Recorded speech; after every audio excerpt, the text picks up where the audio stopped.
व्यापार का अड्डा बनाया, या फिर जिस तरीके से कहा है कि वो मानसिकता कहीं ना कहीं आज भी हावी है कि हमने 800 साल राज किया है, अब एक बार फिर गजवा हिंद करना है और इस हिंदुस्तान पर एक बार फिर राज करना। चलिए, अच्छा सवाल आपने किया। हमने 800 साल राज नहीं किया, ऐसा कहा जाता है। नहीं मैं इसकी मैं क्लैरिफिकेशन जरूरी है ना, सफाई तो होनी चाहिए।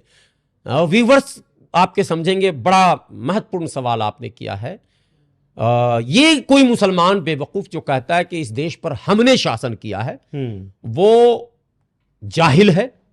हमने नहीं किया। तुगलक, ऐबक, बलबन, खिलजी, मुगल और सूरी के अलावा जितने भी शासक रहे वो मूल रूप से भारतीय नहीं है। एक बात क्लियर जान लीजिए, सिर्फ सूरी जो कुछ वर्षों 5-7 साल, दोनों शेरशाह और उसका बेटा मिला के 6 या 7 साल का लगभग वक्फा है। सूरी वंश जो है शुद्ध भारतीय वंश का है। बाकी सब लोग अफगान और ये वो, हालांकि अखंड भारत में वो अफगानिस्तान भी आता है, लेकिन मूल रूप से ये भारत के जो मूल निवासी हैं उनसे इनका दूर दूर का कोई संबंध नहीं रहा। जितनी शादियां इनकी हुई हैं उसमें भारत के मूल निवासियों से इनकी शादियां नहीं हुई है। ये भी आप क्लियर समझ लीजिए, इतिहास को पढ़ लेना। दूसरी बात है, इन्होंने इस्लाम की आड़ में जरूर किया राज, लेकिन इनके शासनकाल में इस्लाम का सबसे बड़ा नुकसान हुआ। इस्लाम 6ठी सदी में भारत में आया था। चेरमल मस्जिद का नाम आपने सुना होगा। तब तो मुगल भी नहीं था, ऐबक भी नहीं था, तुगलक भी नहीं था, बलबन भी नहीं था, खिलजी भी नहीं था, कोई नहीं था। तो फिर इस्लाम की मस्जिद कैसे बन गई? और मस्जिद वो हिंदू राजा ने बना कर दिया। जो केरल में सबसे पहली मस्जिद भारत की है, उसका इतिहास उठाकर देखिए, वो हिंदू राजा ने अपने जमीन, अपना मकान दिया व्यापारियों के लिए, वहीं से इस्लाम पढ़ रहा। यस इस्लाम आया था अरब से। जो व्यापारी आते थे, जो गरम मसाला का कारोबार ज्यादातर होता था, उनके माध्यम से आया।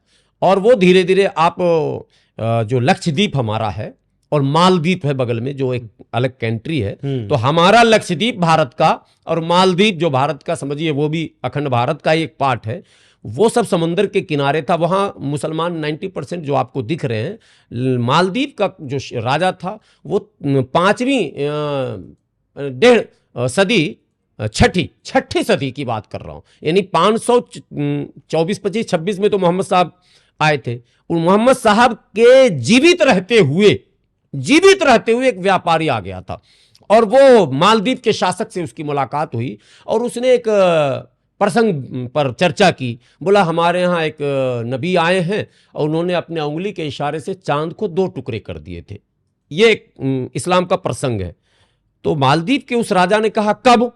तो उसने कहा, अमुक अमुक तारीख को। उसने कहा, यार उस दिन तो मैं छत पर बैठा था, वाकई मैंने देखा कि चांद 2 टुकड़े हुए और 2 जगह चले गए और फिर आकर मिल गए। यार तुम तो बहुत सही कहानी सुना रहे हो, मैं मिलना चाहता हूं, कौन है तुम्हारा नबी? तो वो मालदीव का उस समय का शासक समंदर से यात्रा करते हुए अरब को निकला मोहम्मद साहब से मिलने को। रास्ते में ही उसका देहांत हो गया और यह सूचना मालदीव पहुंची कि भाई वो तो इस्लाम कबूल करने वहां गए थे, उनका देहांत हो गया।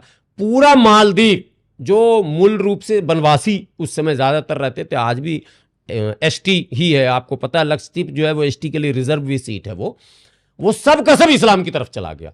ये तो एक माने अजीब घटना है। इस्लाम तो बहुत पहले भारत में प्रवेश कर चुका था। आप उसको अलग अलग नामों से, कभी मोहम्मद बिन कासिम के नामों से जोड़ते हैं, कभी किसी नाम से जोड़ते हैं, लेकिन शासक जो आए, सबसे ज्यादा विरोध मुगल में अकबर का विरोध मौलानाओं ने किया, उस समय के मौलानाओं ने, और टकराव रहा इस्लाम के खिलाफ। तो अकबर ने दीन इलाही चलाया था, ये इतिहास के पन्नों में है, पता है ना जी?